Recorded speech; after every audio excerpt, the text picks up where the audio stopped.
Charles here of Hooked to Life Fly Fishing, and welcome to my second episode on getting started in fly fishing. Now I want to talk about today the fundamental difference between conventional fishing and fly fishing, but also in ways that they are very similar.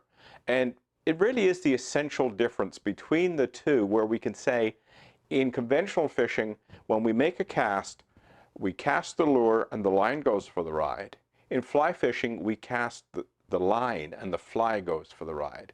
Once we get beyond that crucial difference, everything else is very similar. There's a lot of the same themes get repeated in both types of fishing.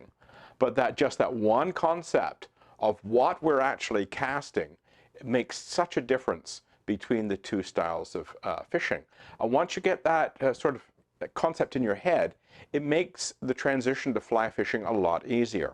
So let's look at one of my striped bass lures and one of my spinning reels.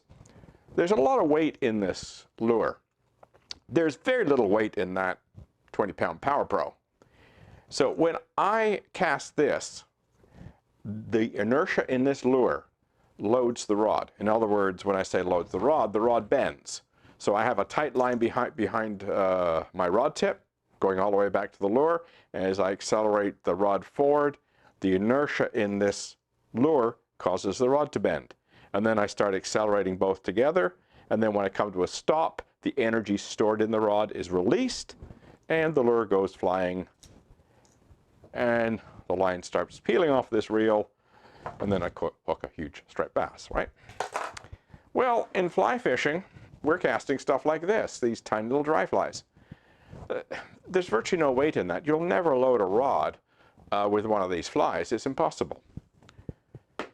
So what we do in fly fishing, instead of putting the weight in the fly, we put it in the fly line. That's why fly line's so thick.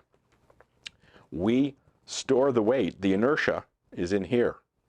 Just like the inertia is in this lure, the inertia is in this fly line. So when this fly line is tight behind the rod tip and we accelerate that rod forward, the rod bends. And then when we stop the rod, the energy is released and the fly line goes flying and it tows the fly behind it and then rolls it out and casts it. So there's the weight in fly fishing, because in both types of fishing, we need weight.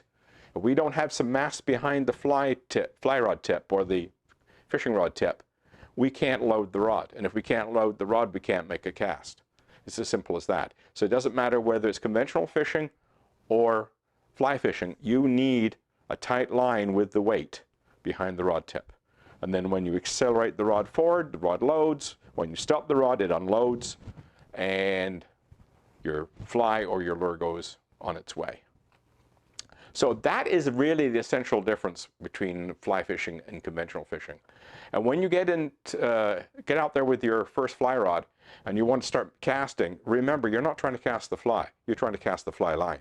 We don't care about the fly. The fly just does its thing when we cast. This is what we're trying to cast. And this is, if you think about this, this is your lure in terms of the weight. You know, that line replaces this. So next time you have a chance to try a fly rod, or maybe you're going to go to the store and buy one, remember, this is what you're casting. So keep that in mind and it'll make your casting a lot easier. Cheers.